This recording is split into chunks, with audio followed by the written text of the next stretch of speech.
Alrighty, everyone. Matt back here with another forecast for y'all. Appreciate y'all for watching this. As always, make sure you guys comment if you have any questions, have any concern about anything in the chat. Make sure you guys share this out to at least one person and like it as well. I do appreciate y'all for watching these videos.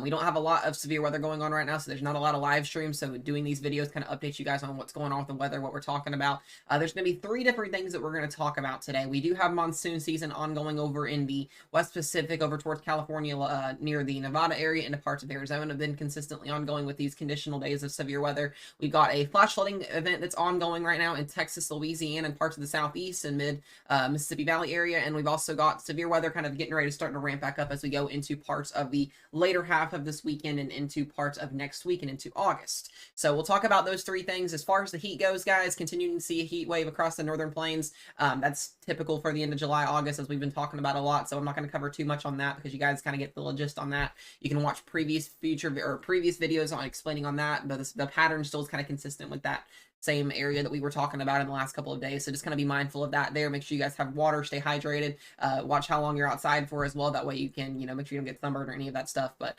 we'll go ahead and dive into what we're talking about. We'll go ahead and cover the severe weather that we're going to have for today and tomorrow. There are 3 areas of marginal risk zones for today. Back over here where our monsoon season is ongoing, be mindful it does flood very, very easily over here. So some of these storms that do produce heavy rainfall, 1 to 2, maybe 3 inches of rainfall an hour, could produce some flash flooding. So kind of be mindful of that. Over here, we've got another marginal risk for severe weather along Interstate 40, Interstate 15, Interstate 10 today, Eastern California, Southeastern California, Southern angle of Nevada, in Western Arizona here. This is a level 1 risk out of 5 for severe weather. Wind and hail will be the primary threats with this. This will be ongoing for much of the next couple of days. We've got a new marginal risk of severe weather up here towards Cedar Rapids, Waterloo, Iowa.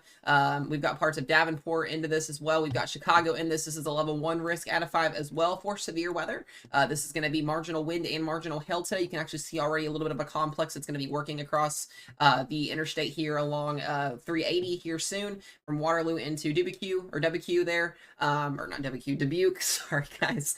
As we go into the later part of the afternoon and eventually into Chicago tonight, this will be a little bit of a wind event, but nothing too crazy. And then back here into the Carolinas and Virginia, we begin continuing to see these ongoing risk zones for this conditional daytime heating event. And you can see multiple showers and thunderstorms. Could start to see a couple severe storms later on this afternoon into the parts of the afternoon hours to your late evening hours as we go towards dinner time for parts of the Raleigh metro area, Greensboro, Durham, Charlotte, North Carolina, Richmond. This is back at home where I used to live, so very, very much familiar with this late July, August pattern. It happens a lot. You can also get a lot of flash flooding out of these storms as well if these storms do train. So back here into western North Carolina, southern Tennessee, be mindful. We've got heavier pockets of rain and storms. Huntsville, Alabama.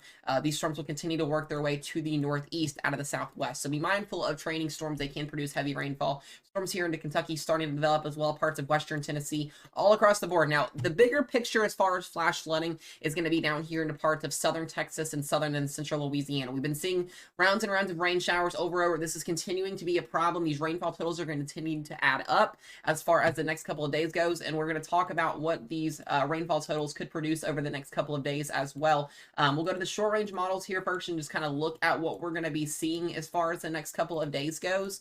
And you can just see it's going to be a barrage of showers and storms. If you're down towards Houston, New Orleans, Baton Rouge, this is all the way through the next 48 hours here. Just rain, heavy rainfall showers and storms continuing to work off the coast. I wouldn't even rule out a spin-up tornado with a water spout potentially with some of the lower spin that we could have with this disturbance. And then back here into the western North Carolina, parts of mid-Atlantic area, you can just see showers and storms continuing to work their way with this southwesterly to northeasterly flow.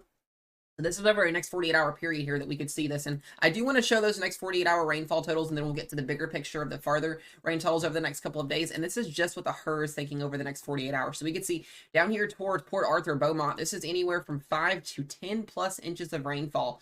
Parts of the southeastern side of Houston, pockets of rainfall up here into eastern Texas, Lufkin, Alexandria, and Louisiana, getting close to 8 to 9. So this is some of what the models are predicting. And you can see a wide range of 3 to 5 inch totals, 5 to 8 inch totals, even 1 to 3 inch totals for much of these areas. So if you live from the southeast down here toward the Gulf of Mexico, you need to be mindful that heavy rainfall is going to continue to persist over the next couple of days. We're going to talk about this a lot over the next couple of days as well. We'll update you guys on rainfall totals tomorrow as well for these areas. But with that threat of rain, does come flash flooding. And so the good thing is that we're not seeing a drought like we were at this point last year. Last year we were exact opposite. We were having a major drought. We were needing the rain. I do want to focus another area down here towards Texas as well.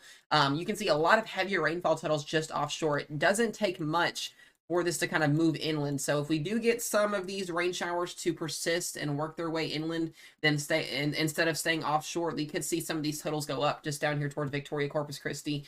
You guys don't need the rainfall after Hurricane Beryl a couple weeks ago. So kind of be mindful of this into parts of Fredericksburg, west of San Antonio, northwest of San Antonio. Here seeing some heavier pockets of rain. We've got flash flood warnings down. So this is going to continue to be the picture for much of the mid-Atlantic, southeast, into the Gulf of Mexico states, southern plains area. Be mindful of those heavy rainfall totals. Back here up into the Ohio Valley, northern plains, not seeing a lot over the next 2 to 3 days. That will change as we go into next week. Much of the central, northern, and southern plains here seeing quietness, and then monsoon season ongoing over here into parts of the Western Pacific. So that is what we've got as far as the 48-hour range zone. Let's go ahead and talk about what we're going to be seeing over the next couple days. And I've been talking about this change in the jet stream that we're going to see as we go into this weekend, into next week for the first week of August. We will start to see severe weather return to much of the central plains, northern plains, Ohio Valley, and Midwest as we go into next week, I believe, just based off of what we're seeing here. Now, as we go to next week, you can see a couple dips in the jet stream. Overall, relatively severe weather is quiet. As soon as we get into Friday and Saturday, I do think things start to ramp up.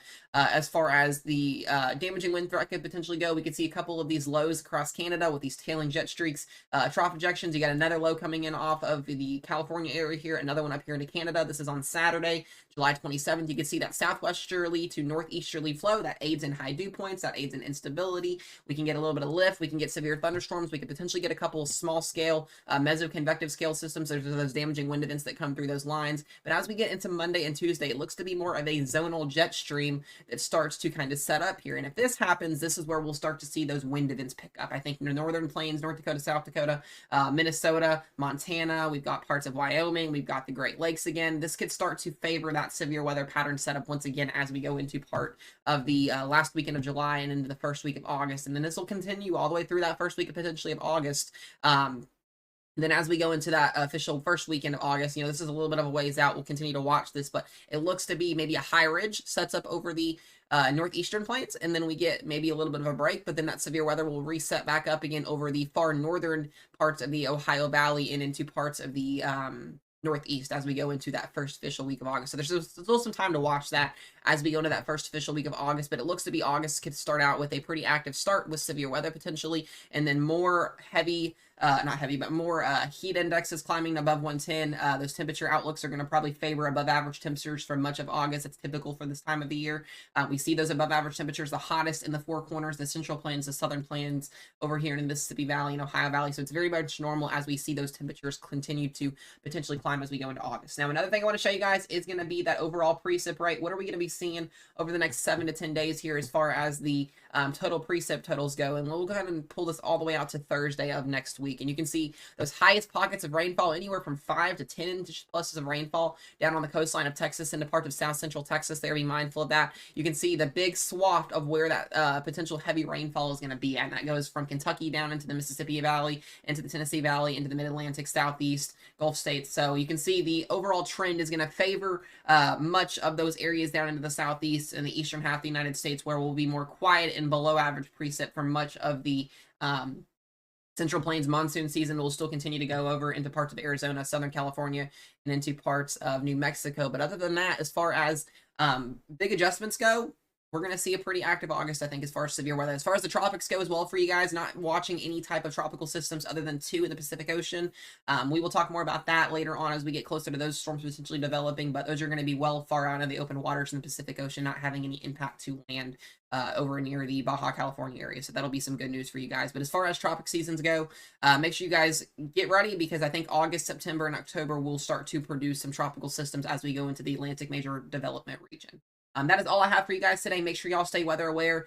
Be on standby if you have flash flood warnings, severe warnings, any of that as always. And I will see you guys in tomorrow's video. Be safe and be weather aware, guys.